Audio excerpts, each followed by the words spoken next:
புஷ்பா பட பாணியில் தாவேக ஆட்சியா? 76% மக்கள் நிராகரித்த கட்சி திமுக. சிங்களாக போட்டியிட்டு திமுகவை விட 10% வாக்குகள் அதிகமாக பெற்றேன். உதயநிதிக்கு ரமணா பட பாணியில் புள்ளி விவரத்துடன் விஜய் கொடுத்த செருப்படி பதில். வணக்கம் நண்பர்களே. சட்டமன்ற தேர்தலில் 200 தொகுதிகளில் திமுக வெற்றி பெறும் என்று மு.க. ஸ்டாலின் மார்த்தட்டி வந்த நிலையில் அவரே கொளத்தூர் தொகுதியில் மண்ணை கவ்விவிட்டார். 15க்கும் மேற்பட்ட திமுக அமைச்சர்கள் தோல்வியடைந்து விட்டார்கள். இதனால் மு.க. ஸ்டாலினால் எதிர்க்கட்சி தலைவராக கூட சட்டசபைக்கு வர முடியவில்லை. அதனால் அவரது மகனான உதயநிதி எதிர்க்கட்சி தலைவராக இருக்கிறார்.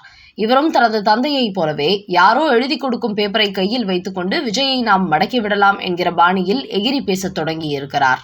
அதைப்போல் விஜயும் சட்டசபைக்கு தான் புதிது என்பதால் கொஞ்சம் அடக்கி வாசித்து வருகிறார்.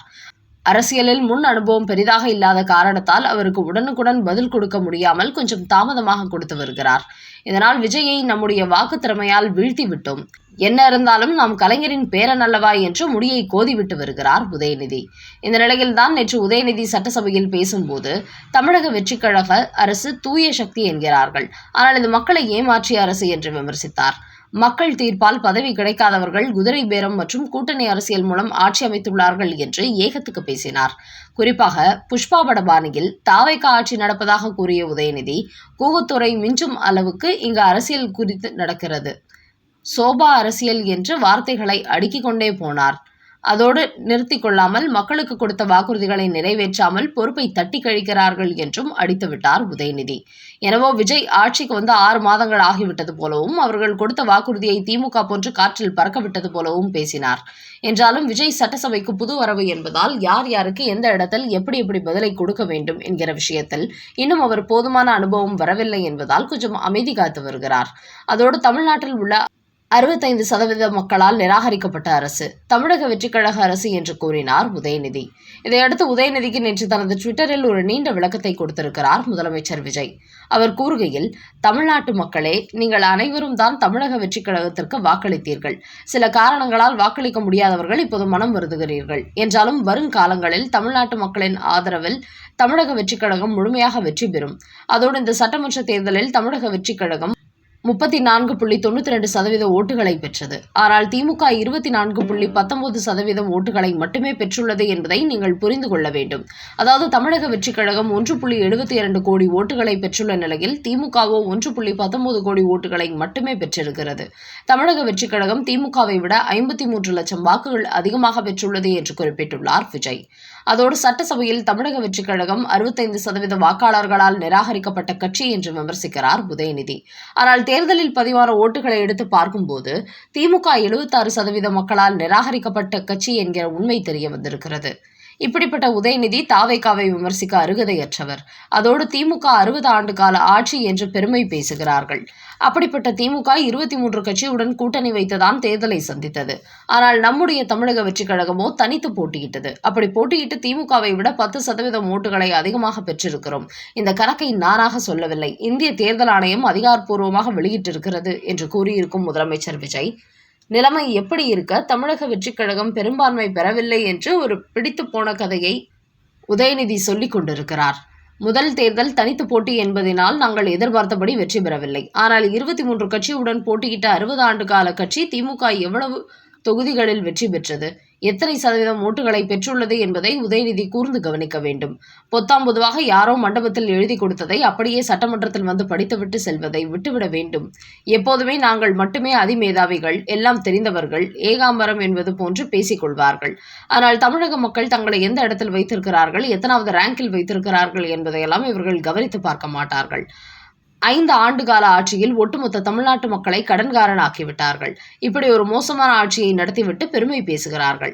இவர்கள் எல்லாம் வெக்கி தலைகுனிய வேண்டும். மக்களை ஏமாற்றிய அரசு என்று விமர்சிக்கிறார். மக்கள் தீர்ப்பால் வெற்றி கிடைக்காத அரசு குதிரை பேரம் நடத்துவதாக கூறுகிறார். எங்களை பொறுத்தவரை யாரிடத்தில் குதிரை பேரம் பேசவில்லை. அவர்களாக மக்கள் எங்களுக்கு கொடுத்திருக்கும் வரவேற்பை பார்த்துவிட்டு தாமாக முன்வந்து ஆதரவு கொடுக்கிறார்கள். சட்டமன்ற தேர்தலுக்கு முன்பு ஆட்சி அதிகாரத்தில் பங்கு என்று ஏற்கனவே சொல்லிவிட்டோம். அந்த அடிப்படையில் தான் கூட்டணியில் இணையும் கட்சி கட்சிகள் ஆட்சி அதிகாரத்தில் பங்கு கொடுக்கிறோம். திமுகவை போன்ற ஆட்சி அதிகாரத்தை முழுமையாக நாங்கள் மட்டுமே அனுபவிப்போம் என்று எந்த இடத்திலும் தமிழக வெற்றிக் கழகம் சொல்லவில்லை. கூட்டணிக்கு யார் வந்தாலும் அவர்களுக்கு ஆட்சி அதிகாரத்தில் பங்கு உண்டு என்று ஆரம்பத்திலேயே அறிவித்துவிட்டு அந்த அடிப்படையில் தான் இப்போது ஆட்சி அதிகாரத்தில் பங்கு பெற விரும்பும் கட்சிகளுக்கு அமைச்சர் பதவி கொடுக்கப்படுகிறது. நாங்கள் சொன்னதை நிறைவேற்றுகிறோம். திமுகவை போன்று சொல்வது ஒன்று செய்வது ஒன்று என்ற அரசியலில் ஒருபோதும் தமிழக வெற்றிக் கழகம் செயல்படாது என்று ரமணா படபாணியில் புள்ளி விவரத்துடன் தவறுகளை வெளியிட்டு சட்டமன்றத்தில் அவசரப்பட்டு வார்த்தை விட்ட உதயநிதிக்கு தனது எக்ஸ் பக்கத்தில் ஒரு செருப்படி பதில் கொடுத்திருக்கிறார் முதலமைச்சர் விஜய். இப்படி சட்டப்பேரவையில் உதயநிதி யாரோ எழுதி கொடுத்த அந்த பேப்பரை பார்த்து படித்து விஜயை நோக்கி கேள்வி எழுப்பிய நிலையில் அதற்கு அவர் தனது வீட்டுக்கு சென்று எக்ஸ் பக்கத்தில் பதில் போட்டிருந்தார்.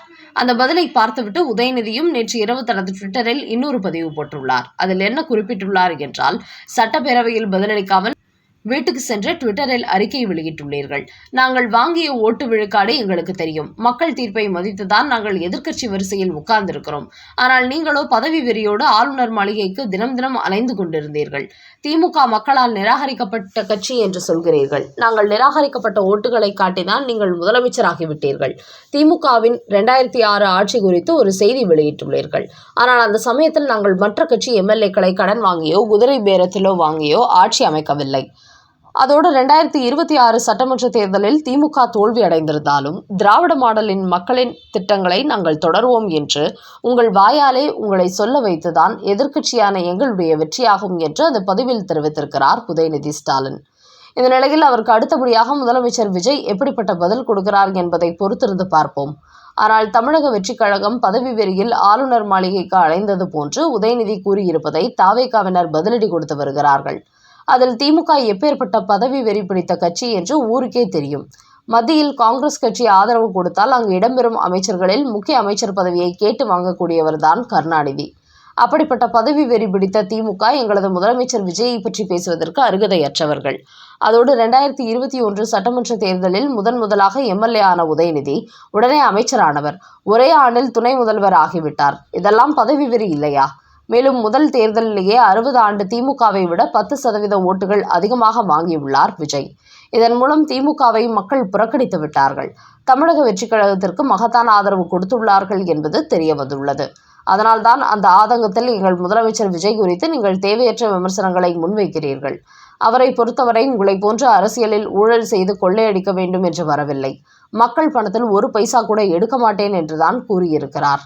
மக்களுக்கு நன்மை செய்ய வேண்டும், தமிழ்நாட்டு மக்களின் வாழ்க்கை தரத்தை உயர்த்த வேண்டும் என்கிற எண்ணத்தில் தான் அவர் அரசியலுக்கு வந்திருக்கிறார் என்பதை நீங்கள் புரிந்து கொள்ள வேண்டும். 60 ஆண்டுகால பாரம்பரியம் கொண்ட ஊழல் கட்சி திமுகவின் எதிர்க்கட்சி தலைவர் உதயநிதி. திமுக ஒன்றும் பொற்கால ஆட்சி நடத்தவில்லை, ஊழல் ஆட்சிதான் நடத்தினீர்கள். அதற்கான பலாபலன்கள் விரைவில் உங்களுக்கு கிடைக்கப் போகிறது. அத்தனை ஊழல் அமைச்சர்களும் தட்டி தூக்கப்படுவார்கள் என்று தாவேகா தொண்டர்கள் உதயநிதிக்கு கண்டன பதிவுகளை வெளியிட்டு வருகிறார்கள்.